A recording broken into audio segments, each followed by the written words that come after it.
Hello, extra time. They point to the league not to get a hoy because it damages your reputation. It makes people, when they read it, just laugh at you. The single block, they're playing in the League One and they're playing in the Europa League and they're credit and the game in this country. Maybe we should get Stephen Kenny then to manage the Irish team. Hello and welcome to the first episode of the brand new extratime.com podcast. I'm Luke Jordan and I'm delighted to say I'll be taking over the presenting duties of the podcast. Firstly, I'd like to thank Gareth and the Extra Time team for the opportunity. It was an opportunity I just couldn't turn down. Secondly, I'd like to thank anyone who tuned in to Irish Football Weekly over the last year. I'm really appreciative. I hope you'll join us on this new adventure with Extra Time. Delighted to say I have Macdara Ferris alongside me today. Macdara, how are you? I'm very good, Luke. How are you getting on this evening? I'm good. You built me up a little bit on Twitter this week. You called me a great mid-season signing. You were a great mid-season signing. Yeah. Although it's not mid-season in the League of Ireland. I think some teams only have 10 or 11 games to go. It seems a bit strange when we're still in August and suffering the heat wave. We're recording on Sunday evening just as the heat wave's coming to the end. But I'll call you a good solid mid-season signing, Luke. Yeah, like I said to you, I'm hoping to have a Jordy Balk impact. You know, that's kind of my thing. He's about 12 games or Pats, so that's the impact I'm hoping to have here in the start. But no, obviously a very busy week in the League of Ireland. We're kind of League of Ireland centric this week. I suppose we'll start with the big news really, and that's obviously Shamrock Rovers, and obviously the usual news that they will be playing European football, group stage football rather, come September, which is great news for the league. Yeah, it's a big thing. Obviously, Dundalk have done it, 2016, 2020. Shamrock Rovers did it in 2011, all in the Europa League. So it remains to be seen where the Rovers get back to the Europa League. And they play Ferencváros of Hungary on Thursday away, and then the second leg in Tala the week after. Win that and they're through to the Europa League, but lose that and they're straight into the Europa League group stages. So, but yeah, I think it is big news story, probably because Sligo did well, got the win in the second leg against Viking, but did go out, and then Pats were unlucky not to go through, and we'll talk a little bit about that as well. So, it's been a really entertaining last couple of weeks as the teams have done well. We won't mention how Derry City get on because they were one and done as they went out. But yeah, to get back to the group stage is a big thing. I think particularly as there was a lot of focus on last season because Shamrock Rovers fell at the last hurdle. They got into the Europa Conference League playoff and lost to Fleur Talon, suffering a pretty heavy defeat 4-2 away in the first leg. And there was a lot of spotlight on that, probably criticism as well, that they'd lost to an Estonian team. So, and talking to the Rovers players and the management, they certainly used that as a bit of motivation that they didn't want that to happen again. And if they hadn't got to group stages, would have been certain questions asked. The very best teams do well in the league and then do well in Europe. Certainly we saw that say with Dundalk, as they won like five leagues in 6 but got to Europa League 2 times kind of during that period as well. Yeah, and there's a lot of threads there to pull. The first one kind of is like can jump down with motivation.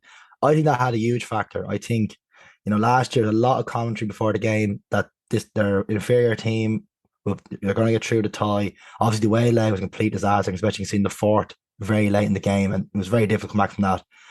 This year, then, I've noticed in particular the defence. I know obviously the Ludogorets game, we might touch on that in a sec, but in Europe this season, I know they give them a few chances. That's the risk Rovers take with the way they play, but defensively, I think they've been very good in Europe.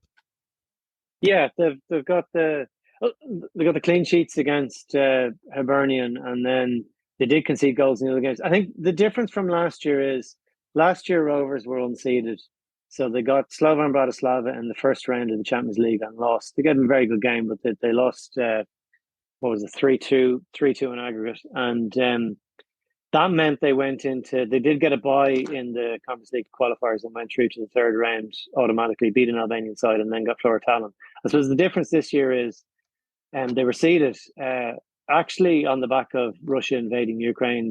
The Russian clubs were kicked out, and that was one of the areas. Also, depending on a couple of leagues, finished right at the end, but it meant that Rovers were seeded. They got Hibernians, which was probably a favourable draw from when they grade the draw just before, and you get kind of put in a pot the night before with about 5 other teams. They could have got Lech Poznan. They got out a trip to Belarus, which maybe might have been moved to a neutral country.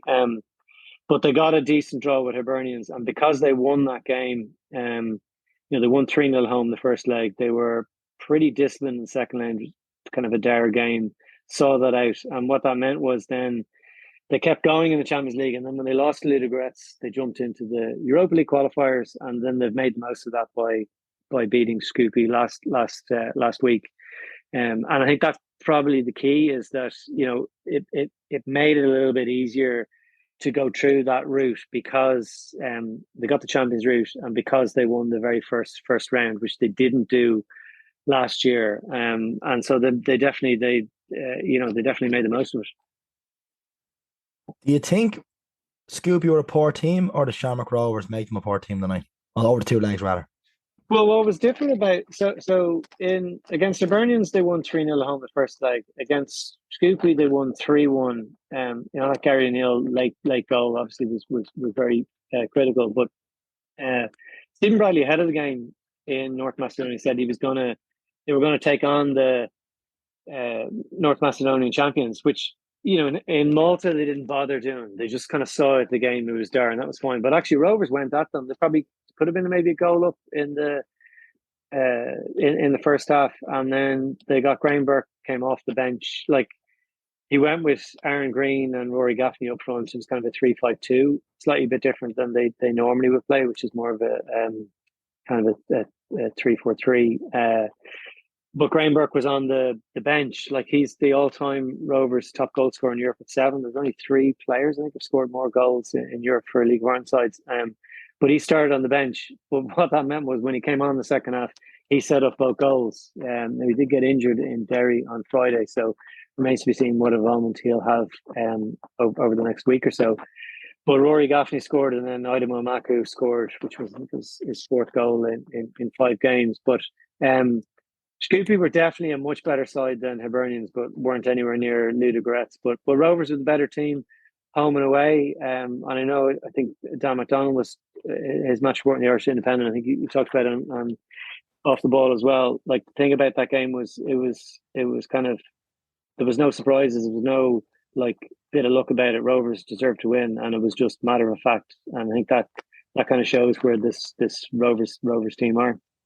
Yeah. And I think obviously it does help as well. I think the experience of the last couple of years. I mean, even you look at Stephen Bradley's European record. I think I saw it on Twitter. It's very good. Like, it's like you're looking at 11 wins, I think, in Europe. Could be wrong. Like this season, they've 6 games, they've 4 wins, a draw and a loss. They've won all 3 games at home. One of the things at the side is there's 5 players in that squad that have played Europa League group stage football. So you've Ronan Finn, who did it with Rovers and Dundalk. Sean Hoare and Sean Gannon did it twice with Dundalk. You have Chris McCann, who, if people watched, and they've probably seen the comment, Chris McCann was injured for the last game, but he was instrumental in the success in the European campaign to date. He came in and held in front of the back 3. He played group stage with Wigan earlier on in his career. And then Rovers have signed Dan Cleary, who returned from Scotland. Cleary had played with Dundalk in 2020 as well. So, there's some Alan Manus, that was his 50th European appearance. Aaron Green has 25. Dylan Watts has 24. I think it is. He'd 4 with UCD early in his career. So there's a bit of debate about the age profile of the Rover squad, and it is experienced. But having the experience in European football, I think, is really important. And then you've the likes of Rory Gaffney, who is 32, but it's only his 2nd season playing European football, and he's got 4 European goals, 2 last season and 2 this year, and he's been excellent. I think you put that together, this is a squad that kind of knows how to kind of grind out a result when they need to get it, and go for a team when they need to get it. And they went at Scoopy last week and punished them.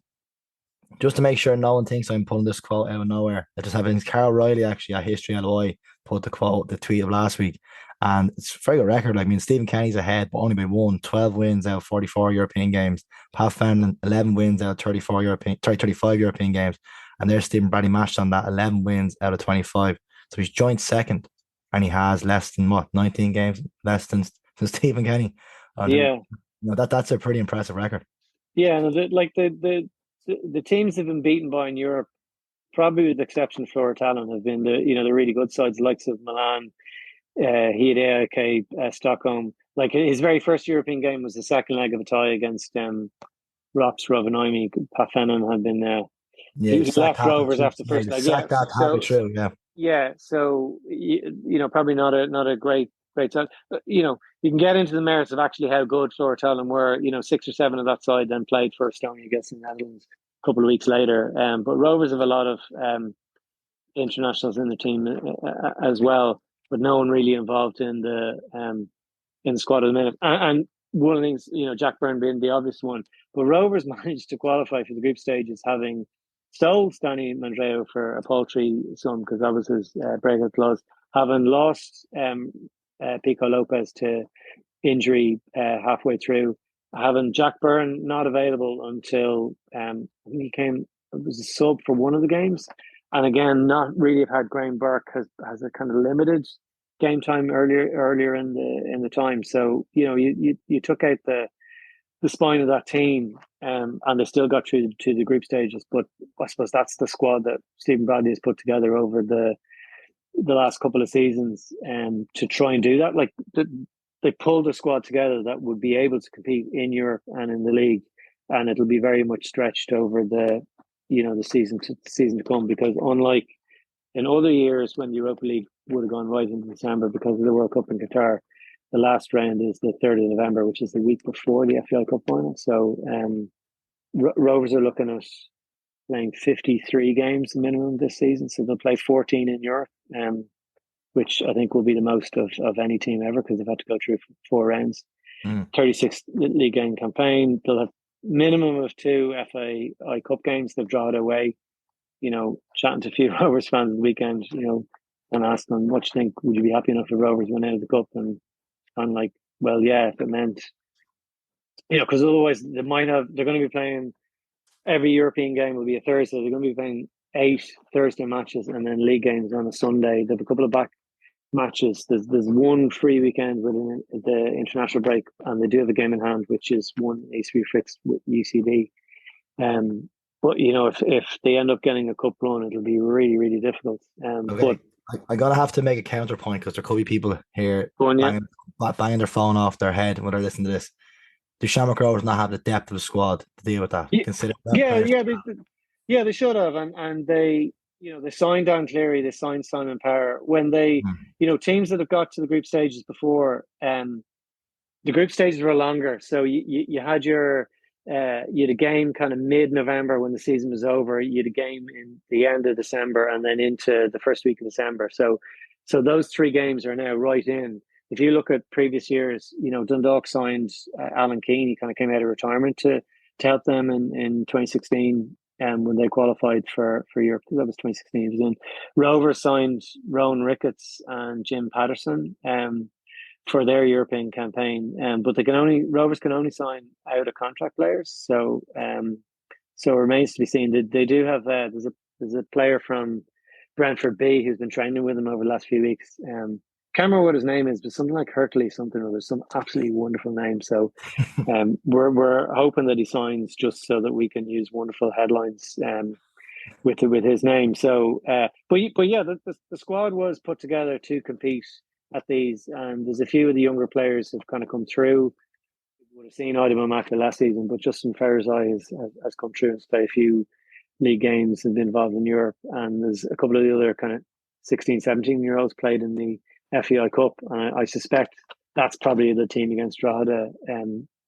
Stephen Bradley will probably pick players who wouldn't have played the 90 minutes the previous game and will bring through some of the under-19s, and that's probably the team that they'll pick. But yeah, if you can't really complain about it if you want to be in the Europa League or the Conference League group stages, you have to deal with both domestic and European action at the same time.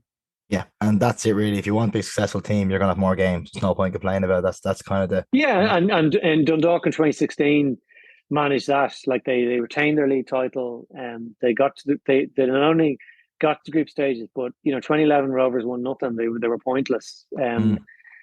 Dundalk got 4 points. Like they drew away with AZ. They won at home to Maccabi Hartford. They went close to, they were very, very competitive. They weren't competitive in 2020 when they got to group stages, which was a bit different anyway, because I think we can everything all was, agree that squad was already on its way out. The management team wasn't the same. Like, yeah. But 2016 was the the only thing I was barometer to going to go off. also played behind closed doors. But yeah, I think they Mm. finished third in the league. But I think the benchmark for recent seasons is that Dundalk 2016 side. Rovers now are looking to try and get 3 in a row, which Dundalk did during that time as well. Yeah, we'll come back to Rovers probably a bit actually when it comes to the financial side, but I might just touch on Pats and Sligo's first in their European games. Obviously, we were both at the Pats game in Tala. It was like 6,000, 6,500. Yeah, Around.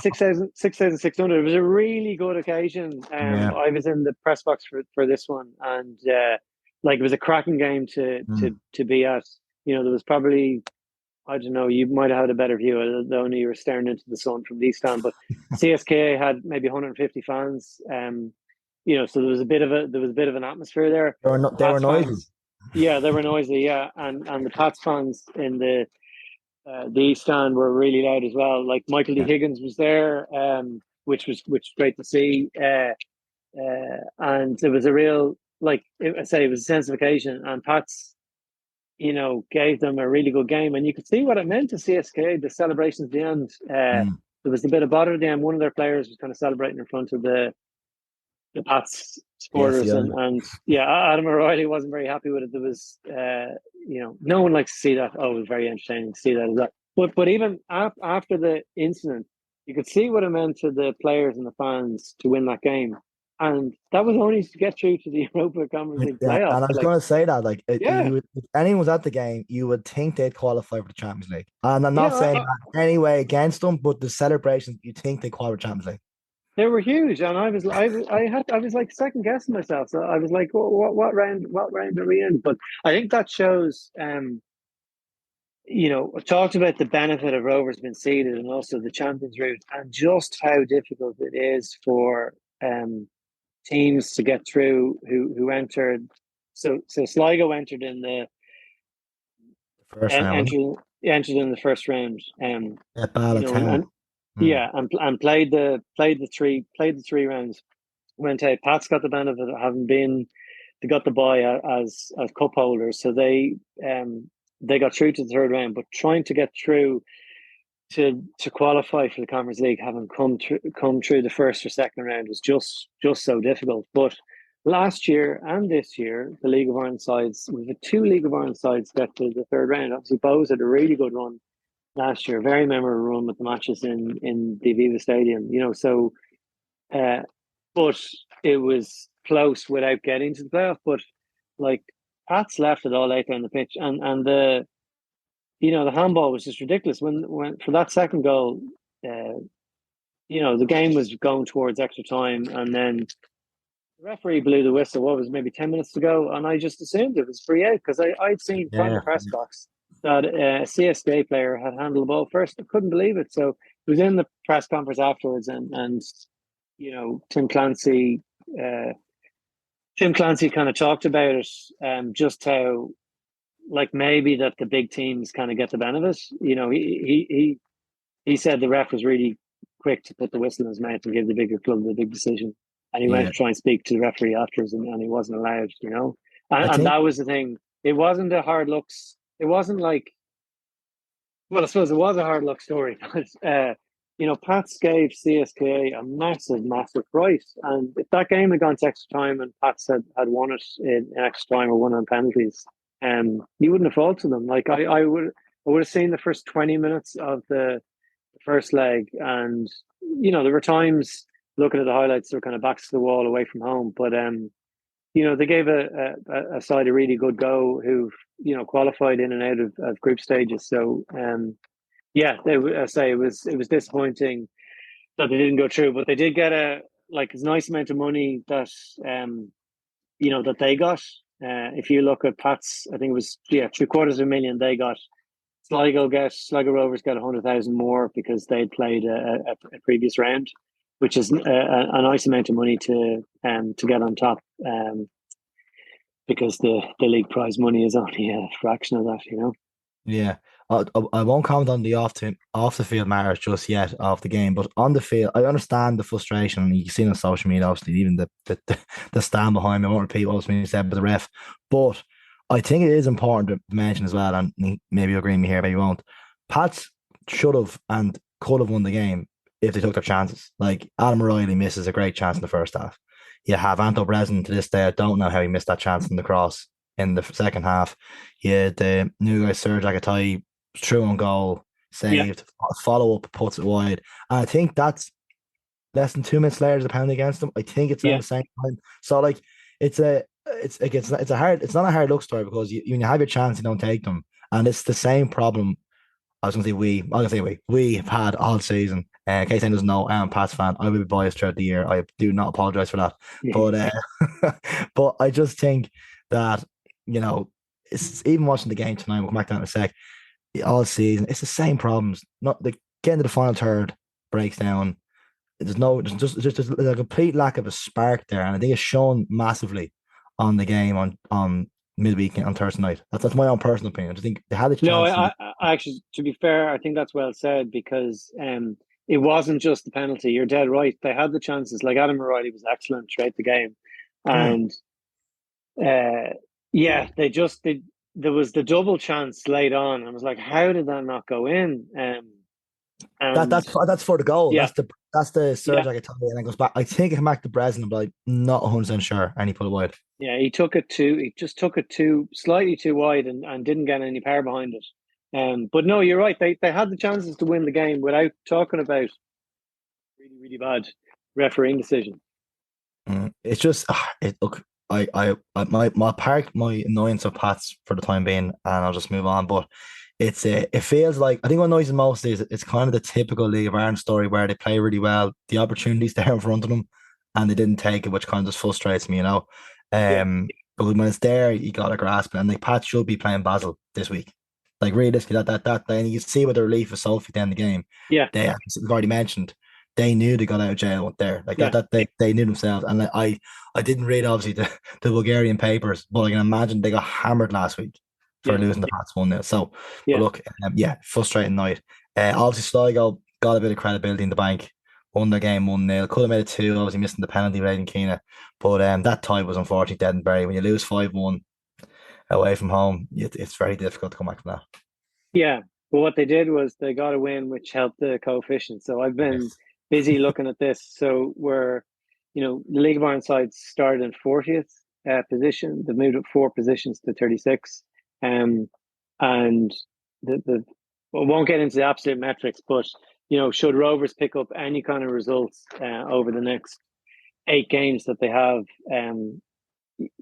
they pretty much will have a higher score than last year, which is kind of the highest amount. And it's 5 years worth of scores. So there's actually quite a low score that's been eliminated this year.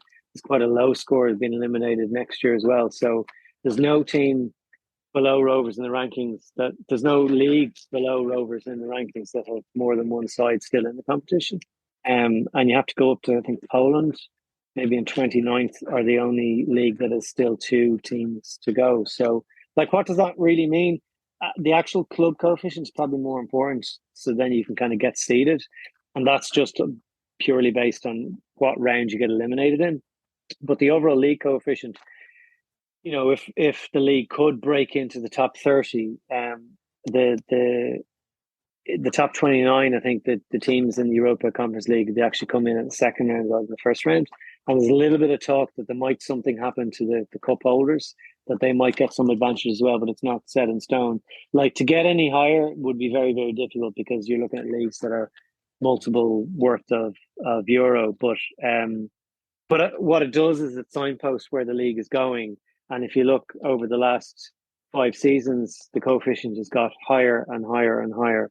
And that's based on, say, Dundalk doing very well in 2016. That's prior to this 5 years. The 2020 was quite helpful.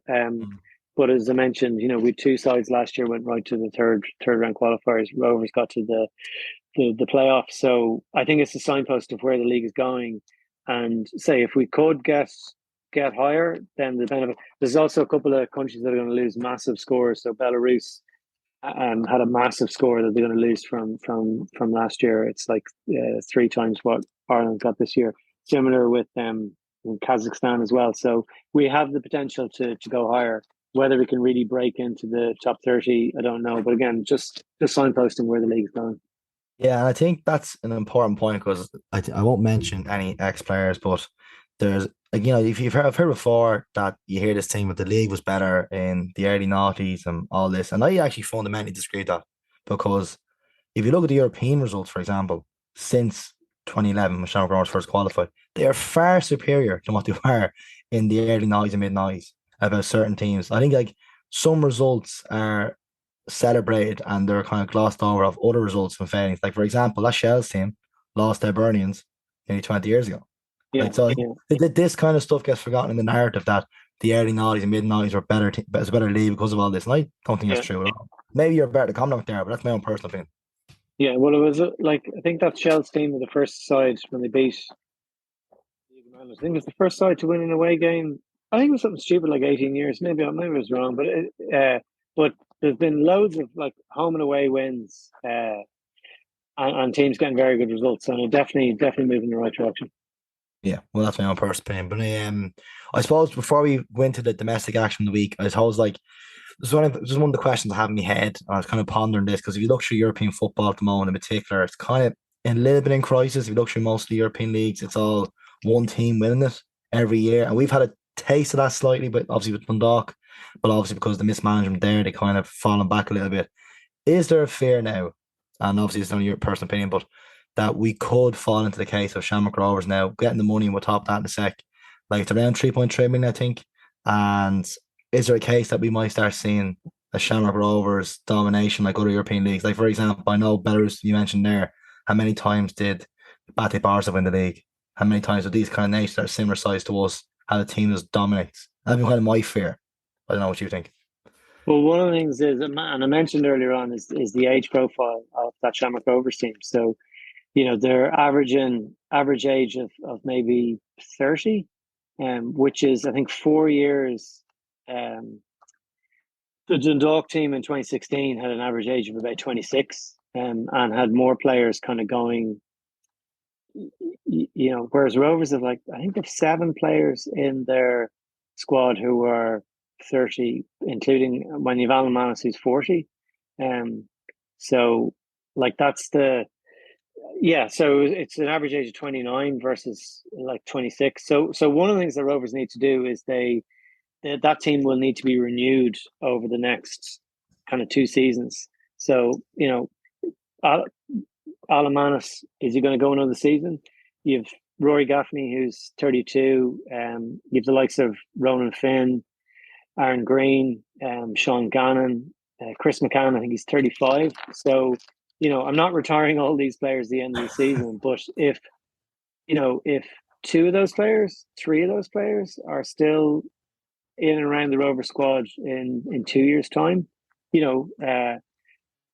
so that's where they'll need to refresh, and they haven't really brought players through and into the team. And Idaman Mako potentially is one. Like, one of the things is people were maybe a bit disappointed he didn't seem to kick on at the start of the year, but he was doing his leaving cert. So I think since he finished his leaving cert in June, he's been really good, and he scored in the league, he scored in the FAI Cup, he scored 2 goals in Europe. So he's an example. Justin Ferris is an example.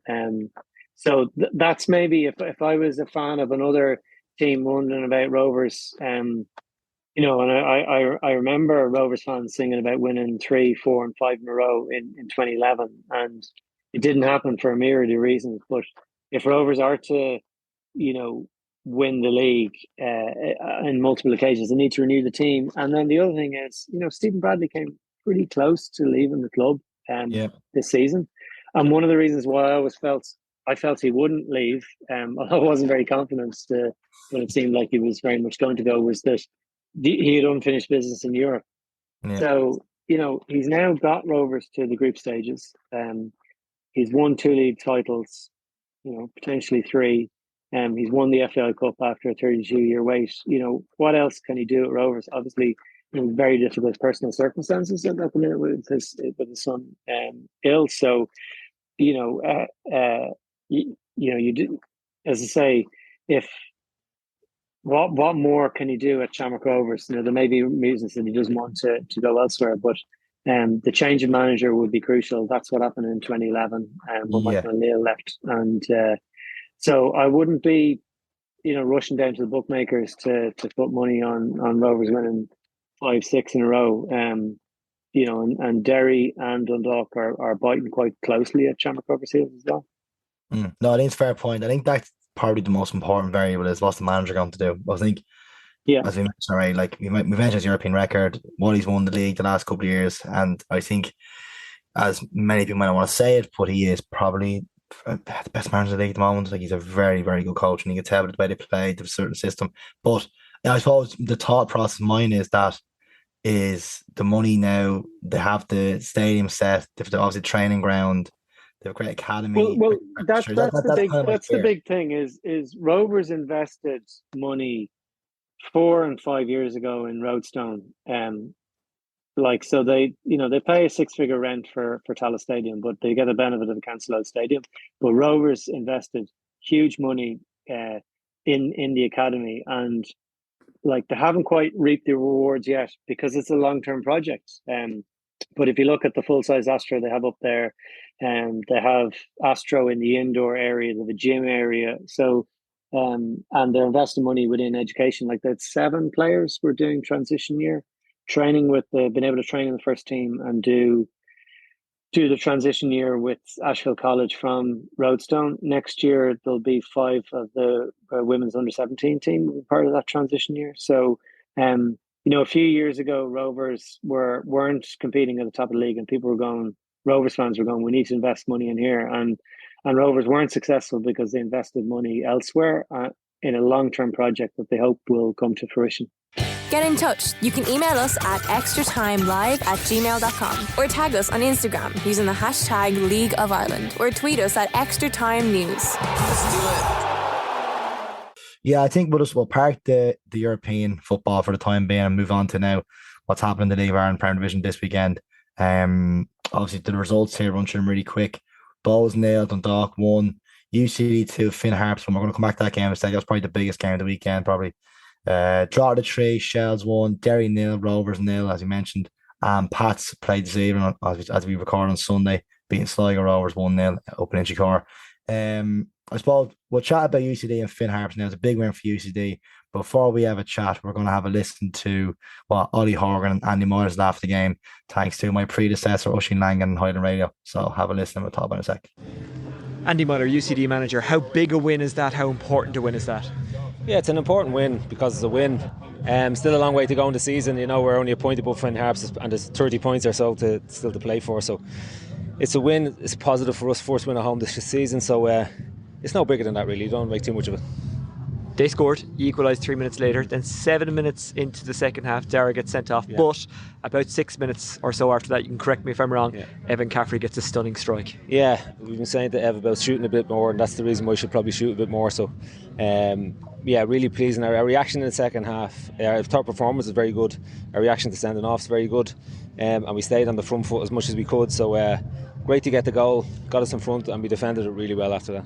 Is that the most pleasing thing, that even though they had most of the possession and most of the territory, they didn't really create too many clear-cut chances, and a lot of that was down to the way ye defended? Yeah, I said that to the boys afterwards. We spoke about half-time, and there was those little small margins in the game in the first half that I didn't think we were being terribly professional about, and we were much better out in the second half. So that's really what won us the game. Fantastic goal, all that kind of stuff, but those really small bits that you can notice players in the right position, a yard here or there, that's what won us the game. Is this a big boost, even though 3 points against Harps is the same 3 points as it is against anyone else, but is this a big boost because of the fact that you were so close, because of the fact that you now go above them? No, it's just a win. Like every week, we won any week and got above them. It's the same. So, like I said, there's still too many points to go for it to be anything more than that, than just 3 points. So, it's a win. We'll take it, and we just hope to keep that little bit of consistency that we have in our run at the moment going. Now, it wouldn't be a good night for UCD even without a bit of bad luck. You always seem to get a bit of bad luck here and there. Jack Heaney went off injured. How is he? What's the prognosis? Yeah, or do you know? Listen, we don't know too much yet. He went over his ankle, so we'll get it scanned and x-rayed. And obviously we lose Dara for next week as well with a red card, which I wasn't particularly mad about, to be honest. I don't think it's red card. He's not the type of player as well, so that throws elbows around the place. So I thought that was very, very soft. So we'll miss those two boys probably next week. But listen, this was squads are for. Young guys are looking for a chance all the time at UCD, and they'll get a chance. So we'll look to the players we have next week and hopefully get a result against Pats. If Jack is out for next week or a couple of weeks after, and let's hope he's not, but if he is, how big a loss is he? Yeah, he's a big loss because he's very vocal and he's the leader of the group. So it's like any team, if they lost their captain, it's usually a piece in it. But the thing about it is we've had, like, Alex Dunn has been struggling to get into the team on a regular basis, but he's been absolutely fantastic when he's been in. Michael Gallagher has been brilliant at centre half, and we played them there.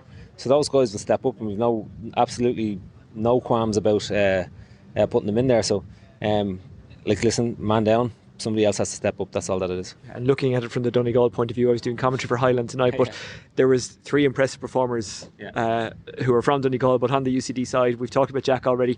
Sam and Michael were really good as well, as they have been all season. Listen, we probably have to thank Finn Harps and the academy and how they developed those lads up there when they were younger as well. And Willie, the assistant manager here, Finn Harps man as well. So there's a big connection at the moment between the two clubs. So listen, the lads are delighted with a win, but like I said, that's all we are, a win. Andy, well done tonight. We'll see you next. Cheers. Thank you. Ollie Horgan, Finn Harps manager, 2-1 defeat here at the UCD Bowl. You were in a very good position 18 minutes in, 1-0 up after a penalty, and I suppose it just went wrong from there. We didn't manage it again. Look, last week we took what we thought was a step forward. We took 2 back here tonight. We got ourselves into a great position, as you said, after 18 minutes. Oisin made a great chance about a minute later to double it. But we conceded too quickly after that. We didn't deal with the ball in the air. We didn't deal with our headers. And while James made a great save to touch it onto the post, I think Donald Higgins followed it up. And after that, the game was probably more open than what we wanted.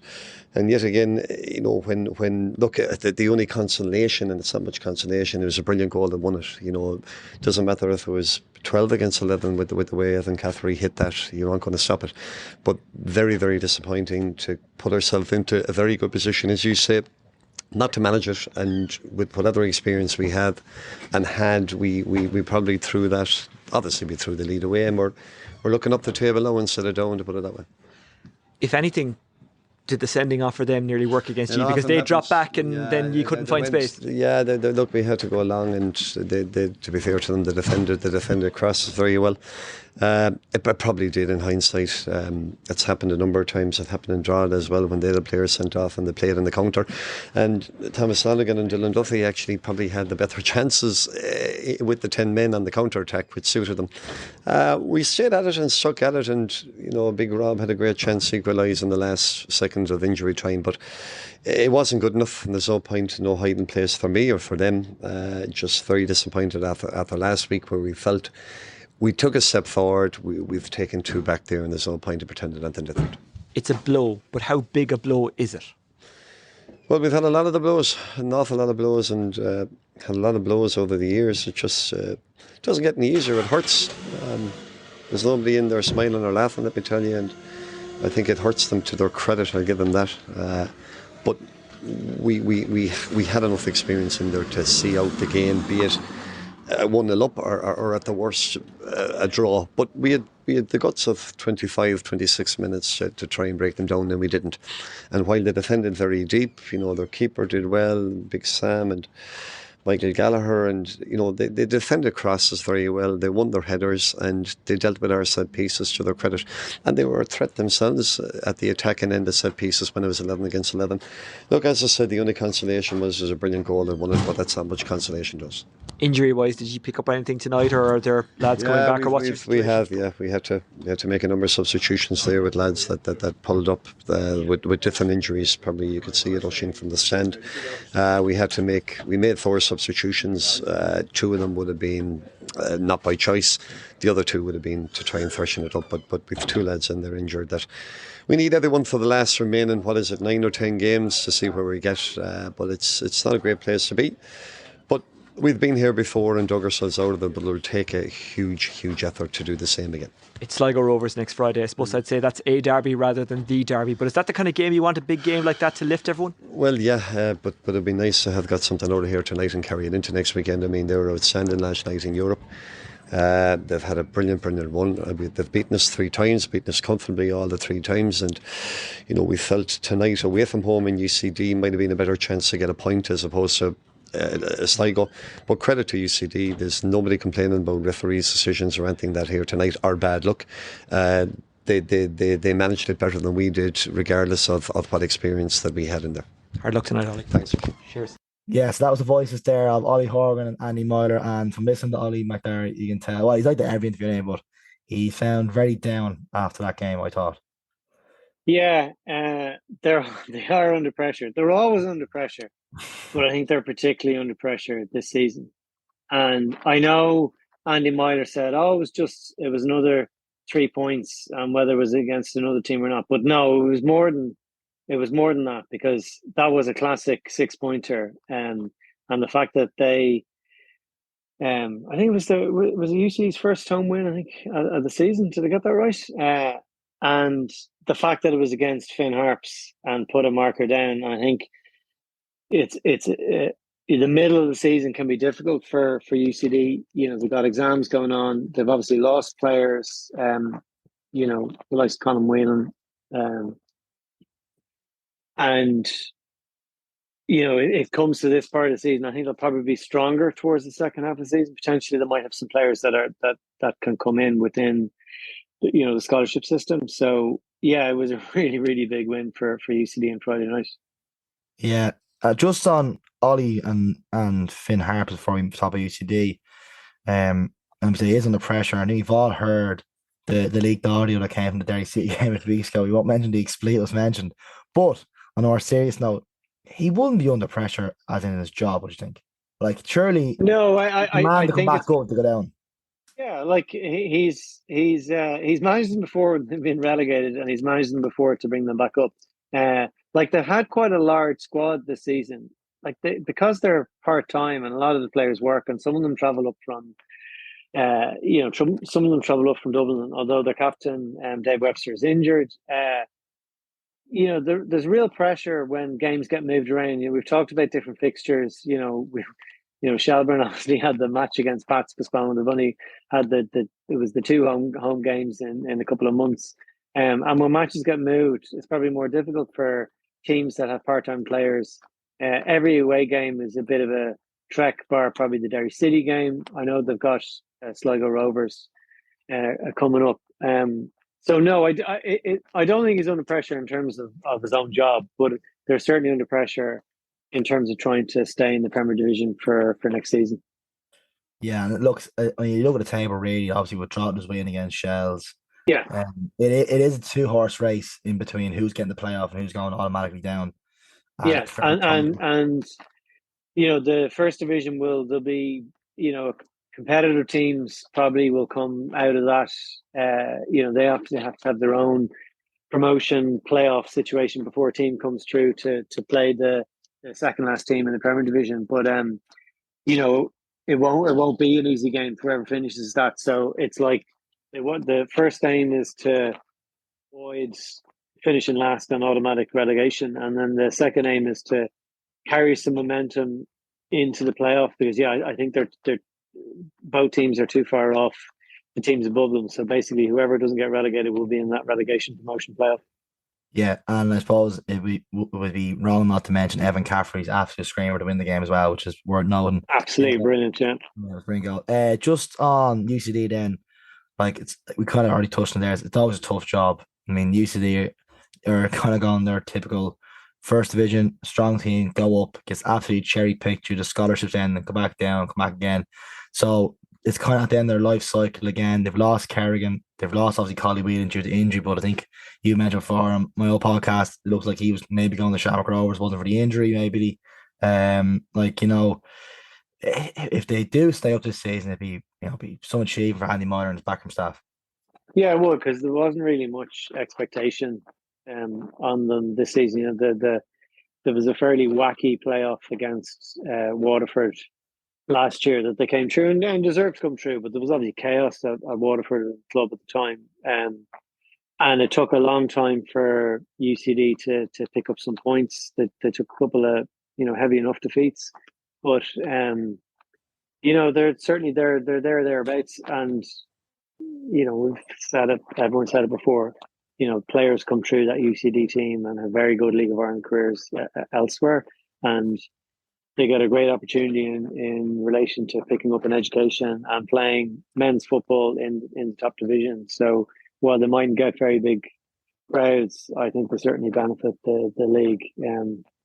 But who would like to see stay up? I don't know. I have to say I'm a big fan of Ollie Horgan, but I do. Yeah. And I remember Andy Meyler from Rovers' one season in the first division, and he was instrumental in helping them get back out. So yeah.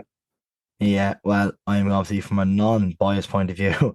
I think geographically would be good for Finn Harps to stay up. I mean, like this year, really, we don't have a Munster team in the Premier League. Yeah, the most southern. Yeah, it's madness. The most southern team is actually the most southern stadium in the Premier Division is Tallaght Stadium, which is pretty mad. Yeah, it is. Yeah. Look, move on to the other game we have. Obviously, but Bohs and Dogs come a big game as well. Bohs probably needed to win that to keep their European ties or dreams rather alive this season. Another loss. I mean, they've had would it be fair to say a weird season? A lot of players in and out. Yeah. No, it hasn't. No, it was a comedy goal that Dundalk scored. And I think Bohs they've definitely missed James Talbot, who was very unlucky to pick up an injury when part of the Ireland international call-up. Like there was some photos of the backroom teams who weren't on the bench were sitting up behind the goal, and he was up there. But yeah, they haven't. It was always going to be very difficult replacing Georgie Kelly. You're replacing someone who scored 20 odd goals last season, and then they've lost the likes of Promise Lemashare during the season, who was the goal scorer that had come in to play that kind of number 9 position, and there've been a few players have been picked out. Like I heard Danny Lambert talk on one of the podcasts. He said there 14 players under contract for next season, and none of them have escape clauses. That's the wrong thing. Buyout clauses is a phrase I'm looking for. So like that hasn't helped them. Every season they've had to kind of renew their team. Now obviously they've more players than 14 in the first team squad, so there obviously are others who are out of contract. But it's been a difficult season, coupled with the fact that last year was such a big season because they were back in Europe and they didn't get the away trips for fans to go to, those big games you mentioned earlier on in the Viva Stadium. They went well in Europe and got to the cup final and came up just short. So there was lots of positives, and this season, those positives have been few and far between. We have a little clip actually as well for you, top of the dock, and Steve O'Donnell. We have a little clip actually from Tom O'Connor, who was chatting to him after the game, courtesy at LMFM. How are you? A 1-0 victory in the end, but tough second half. Yeah, 10 men's always going to be tough. Thought we were brilliant. Thought the character and the attitude and the quality then when we did win the ball back was very good. We had dangerous moments, but from a tough place to come, from a dig-in point of view, and I thought we were exceptional. And look, you can plan for many things, I suppose, but planning for as many minutes to get into John Martin and Robbie McCourt, I suppose, wasn't part of the agenda originally, but I mean, both men acquitted themselves very well. Exactly, and in hindsight it's great. Robbie hasn't played since May, but he actually played 46 minutes there in a high-octane game with 10 men, so that'll bring him on massively. And obviously Pat going off injured isn't ideal early doors, but we keep saying it to lads, be ready to go. And John was ready to go, and I thought he was brilliant when he came on. Yeah, he was. Look, he's going to always chase lost causes as part of his game. I mean, the goal came from that. What was your view? Well, we want everyone to chase lost causes. We've been saying it since pre-season. Until that ball goes off the pitch and it's dead, we chase everything. Once the ball is play, we get after it. And I didn't think there was much in it, to be honest. I thought John jumped for the ball, and it's just two players competing, similar to a header, and the ball actually spilled goalwards, and we scored. So take it and move on to Tallaght next Sunday? Yeah, we have a long week now to prepare. We'll see how the bodies are over the weekend and we'll move on, but looking forward to it. So that was Stevie O'Donnell my favourite manager in the league, as everyone knows. I'm not going to say anything positive about him, so Macdara, let you say something positive. Is he doing a good job?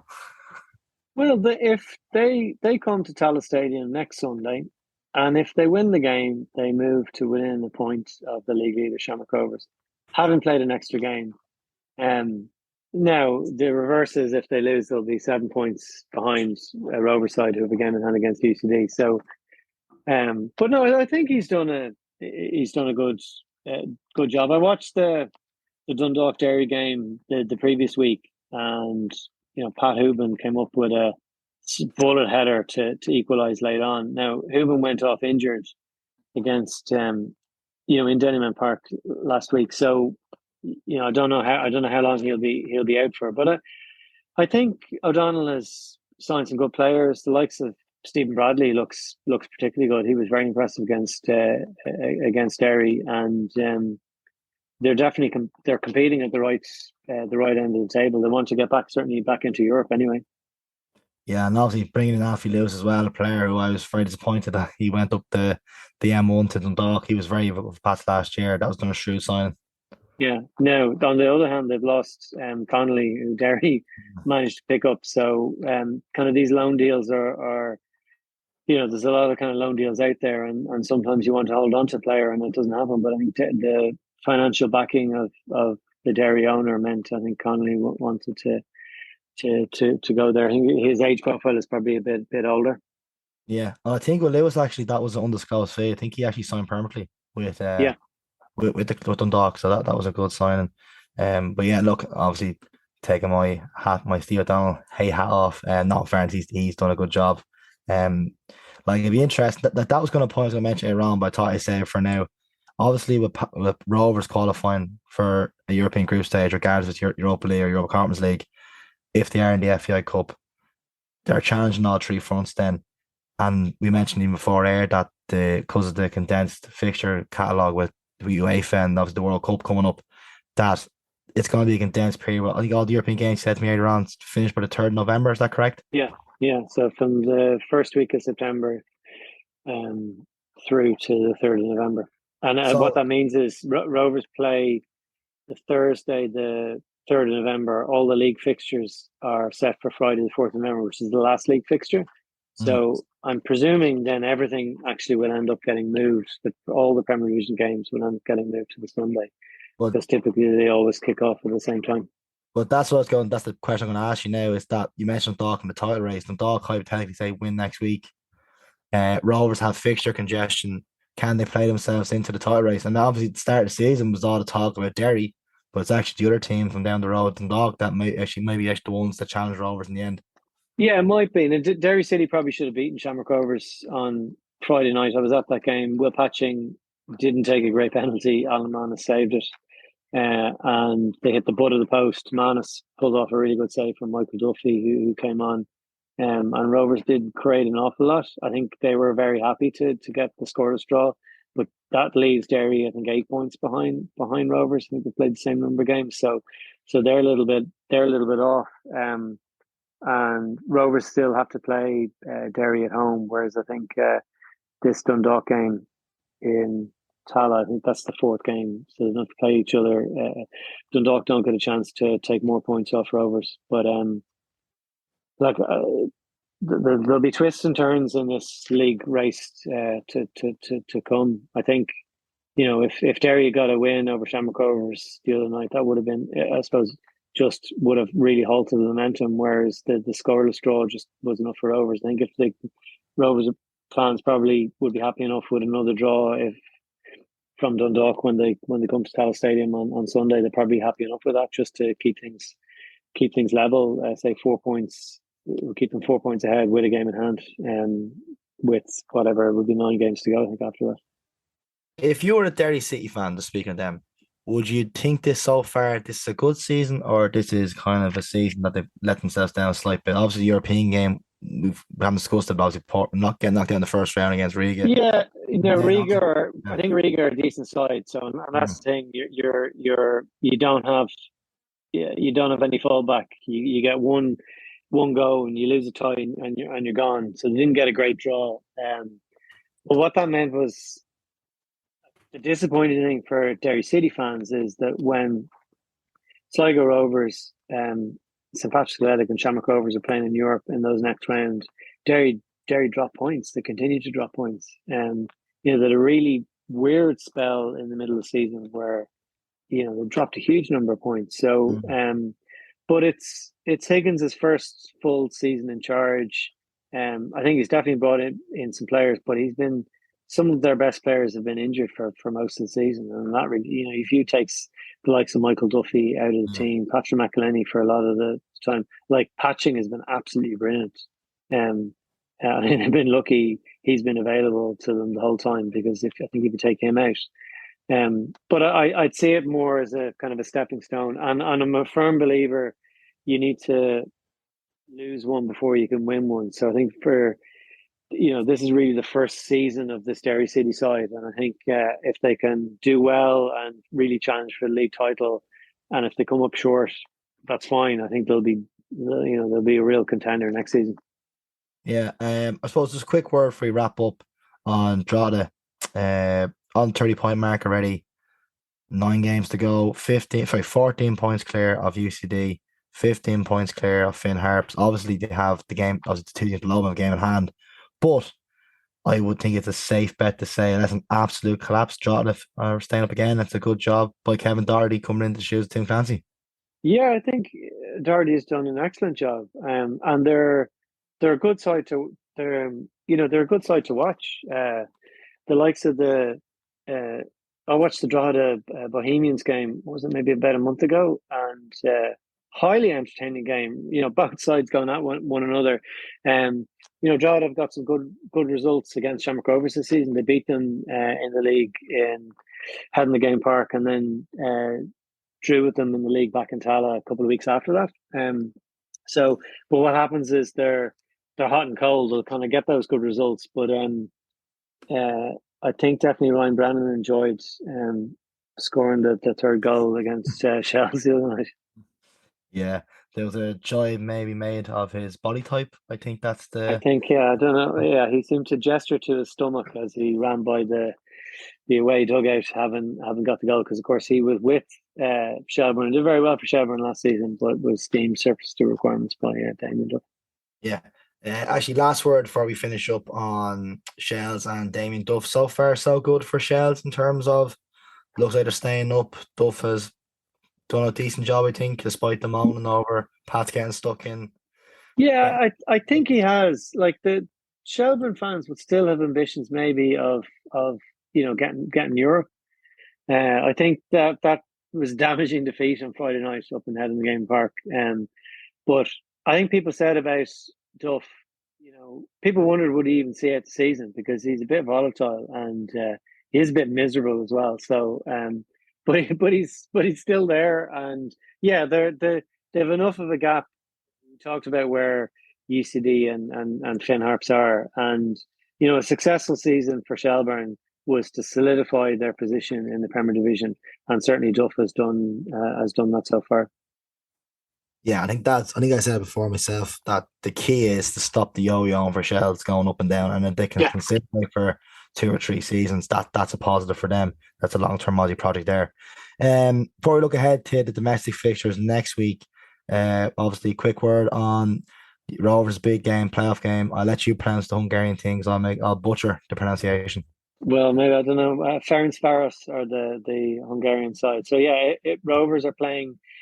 These are the champions of Hungary who lost their Champions League tie to Karabag during the week. And I think the Rovers as a club are quite happy to be going to Budapest, because Azerbaijan is about as far away as you can get. There's no Azerbaijani embassy in Ireland. So the club had been on to the Azerbaijan embassy in the UK trying to organise, could they get visas at basically a week's notice.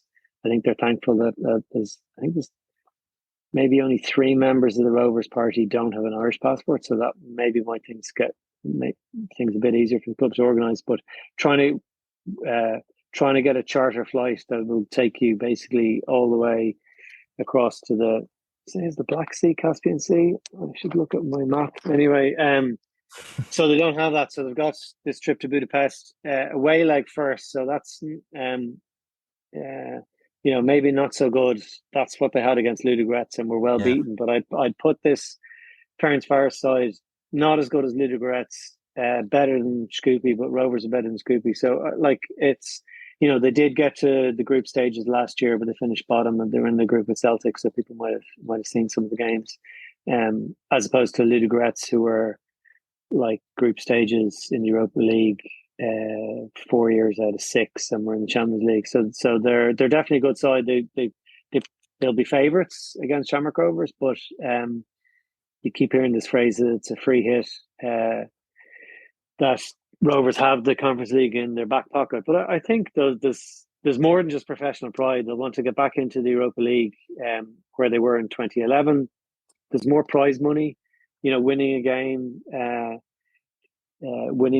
in the Conference League, you don't get as much money as the Europa League, similarly with a draw as well. And look, a key thing as well is that if they do get into the Europa League, that if they do come third in the group, the European football teams in the next calendar year in 2023, because they'll obviously transfer into the Conference League. So there's an added incentive if you can get into the Europa League. Yeah, and there's also higher caliber teams, which there's more TV money and bigger gates. Although, I think the games will be played in Tallaght Stadium, so you've got close to an 8,000 capacity. So yeah, they'll want to they'll want to get a good result. There's only I think they've sold out the main stand and the south stand, so there's only tickets for the east stand left. So they're clearing a decent gate each time for these home games as well. What are we thinking then? Prediction for the first leg: 0-0. Take it back to Tallaght. Oh, that'd be great. I think if you were going to ask me for a prediction, I think Rovers will probably lose 2-1. But they've shown, they've won all 3 home games. Beating Ludogorets was a pretty impressive result. So even losing 2-1, if they can take that back to Tallaght, I'd be confident that they could get a result. Yeah, I'll be confident. I'll go 0-0 and they'll take it back to Tallaght, and we'll see what happens the week after. Really quick now. Yeah, we'll wrap up there. So we'll go through really quick the fixtures for next week. Obviously, the Northside Derby, Shells Bowls, Drogheda Derry, UCD Pats, Finn Harps, Sligo, and Shamrock Rovers and Dundalk. Macdara, you'll be at that game next weekend? Yeah, I'm be travelling back. I'm finally getting out to a game. I got COVID the day before. I was to fly out to Malta, and that scuppered me going to the first and second away games, and real life got in the way for the last game. So I'm travelling out to Budapest for game on Thursday, and then I'll be back to see the Shamrock Rovers Dundalk game on Sunday. Yeah, and really quick then, we'll go through the first division fixtures tomorrow night. Actually, this will be out on Tuesday, but it's on Monday night anyway. Cork City, Waterford, Munster Derby. Then the Friday night games, we have Galway United, Bray, Cove Ramblers, Cork, Athlone Treaty, and Saturday night match Longford Town, Wexford. And in the Women's National League, we have Cork City, Sligo Rovers, Treaty United, Galway, Wexford Youth, DLR Waves, and Athlone Town, Peamount. And that's our first episode wrapped up. Thanks, Luke. Yeah, I think it's a good start. Before we finish up, do you want to give a quick plug to our new website, app, etc., etc.? Oh, yeah. So we've upgraded extratime.com in the last week. A lot of hard work put in by Gareth Penrose over the last few months to get up and running. And it means we have a new app that's available to download on the Android store if you want to grab it from there. Yep, I have it on my phone. The app works perfect, 100%. No complaints with the app. But yeah, first five-star review, Luke. Yeah. Oh, I will leave the review after this episode immediately. Yep, first episode out of the way. Brilliant to get going. Delighted now to get started with extra time. Looking forward to next week. We'll have plenty more interviews, plenty more guests. A nice simple episode to start with Macdara, I think. Yeah, enjoyed it. Listen, I'm looking forward to joining you on occasion during the rest of the season. Yeah, 100%. We'll leave it there. Thanks for listening. Good luck to Shamrock Rovers during the week, and we'll see you on next week.